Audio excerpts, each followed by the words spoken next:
Saudara-saudari yang terkasih, jumpa lagi dalam Pelita Hati hari ini, Kamis 10 Juni 2021, hari biasa dalam Pekan Biasa yang ke-10. Bersama saya Romo Thomas Suratno SC dari Paroki Cilandak, Jakarta Selatan, mendengar dan merenungkan Sabda Tuhan, yakni firman Tuhan yang tersurat dalam Injil Matius, bab atau pasal 5 ayat 20 sampai dengan ayat 26.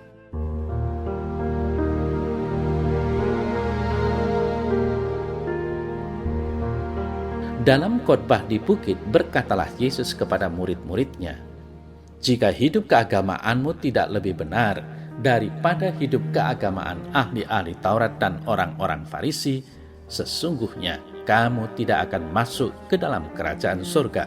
Kamu telah mendengar yang difirmankan kepada nenek moyang kita, jangan membunuh, siapa yang membunuh harus dihukum. Tetapi aku berkata kepadamu, setiap orang yang marah terhadap saudaranya harus dihukum.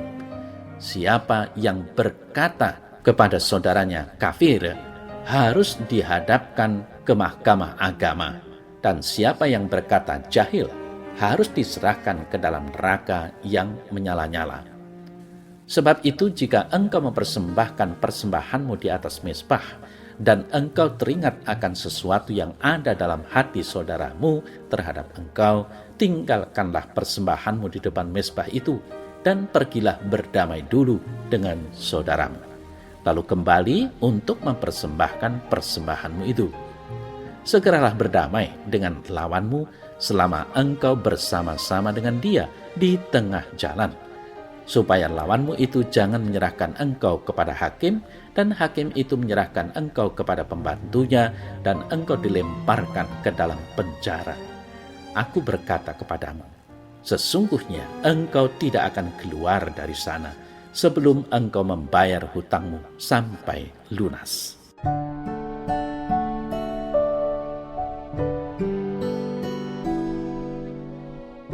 Saudara-saudari yang terkasih, hakikat Tuhan adalah tidak berubah dalam karakter mulianya. Ia suci dan tidak dapat didekati oleh hal-hal yang kotor. Dia penuh dengan kasih dan kebajikan yang tak berkesudahan. Kesetiaan dari Allah tentunya bisa dijadikan pegangan, bahkan jaminan bahwa orang yang hidupnya sepenuhnya bersandar kepadanya pasti terpelihara, bahkan dilimpahi segala berkat. Saudara-saudari yang terkasih, Tuhan yang setia menuntut umatnya juga hidup setia. Setia berarti menjaga diri untuk tetap taat pada Tuhan, hidup dalam kekudusan dan keadilan, serta melakukan hal yang baik dan berkenan kepadanya. Setia berarti memelihara hidup yang konsisten dalam kebenaran. Percuma memulai hidup baik-baik kalau ujungnya jahat. Itu bukan berarti tidak usah hidup baik-baik, melainkan harus menjaga diri agar jangan tergelincir ke dalam kehidupan yang berdosa. Saudara-saudari yang terkasih, Injil hari ini sangat mengejutkan karena Yesus memakai ilustrasi kehidupan keagamaan para ahli Taurat dan orang Farisi. Bagi Yesus, kehidupan agama mereka tidak sejati. Mereka bukan pelaku firman Tuhan. Bagaimana mungkin orang-orang yang kesehariannya bergaul dengan firman Tuhan ternyata di mata Yesus bukanlah pewaris kerajaan surga? Ketaatan orang Farisi hanya bersifat lahiriah. Apa yang mereka lakukan tidak didasarkan atas kasih kepada Allah dan sesama. Oleh karena itu, saudara saya yang terkasih, Yesus menasihati para muridnya untuk tidak memiliki hidup keagamaan seperti yang dimiliki ahli Taurat dan orang Farisi. Yesus ingin para muridnya memberlakukan firman Tuhan dengan sungguh-sungguh mulai dari dalam hati, bukan hanya sekedar tingkah laku lahiriah. Lalu bagaimana mungkin ia mengharapkan kita berbuat lebih dari orang Farisi? Bisa.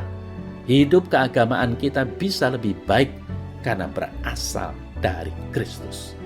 Karena kita memiliki kebenaran Kristus, kita dapat mematuhi Tuhan dengan kasih.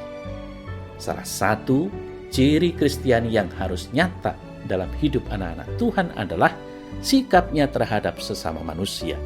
Sikap tersebut harus berpadanan dengan bagaimana Tuhan bersikap terhadap manusia ciptaannya.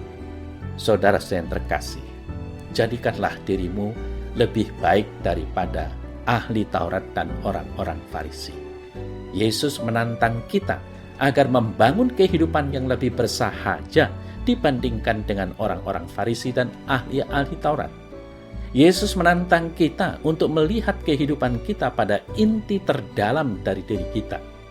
Kita harus memerangi kejahatan sampai ke akar-akarnya sebelum hal itu muncul ke permukaan sebagai kejahatan. Kita harus bisa mengalahkan rasa marah yang menjadi cikal bakal dari membunuh. Kita harus bisa mengatur sendiri tata damai di hati dan berdamai dengan sesama kita sebelum kita mempersembahkan kurban atau sebelum damai itu dipaksakan dari luar oleh otoritas yang berwenang. Saudara-saudari yang terkasih, dalam kehidupan sehari-hari, kita cenderung membandingkan kualitas hidup kita dengan kualitas hidup orang lain. Dalam situasi seperti ini muncul bahaya, yaitu kita justru membandingkan kualitas hidup kita dengan orang-orang yang berkualitas hidupnya lebih rendah. Perbuatan yang demikian bisa memuaskan diri kita sebagai yang lebih baik dibandingkan dengan orang yang kurang baik, tetapi tidak berguna membangun hidup kita yang sungguh-sungguh baik. Kalau kita mau membangun hidup yang berkualitas, bandingkanlah diri kita dengan orang-orang yang berkualitas lebih baik dari kita, bukan membandingkannya dengan orang yang berkualitas lebih rendah dari diri kita.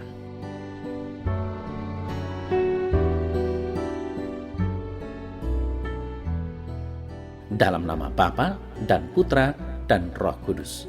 Amin. Ya Allah, ajarlah aku untuk memerangi aneka kejahatan yang ada di lubuk hatiku, agar aku mampu membangun hidupku menjadi lebih baik dan berkenan kepadamu. Amin. Dalam nama Bapa dan Putra dan Roh Kudus.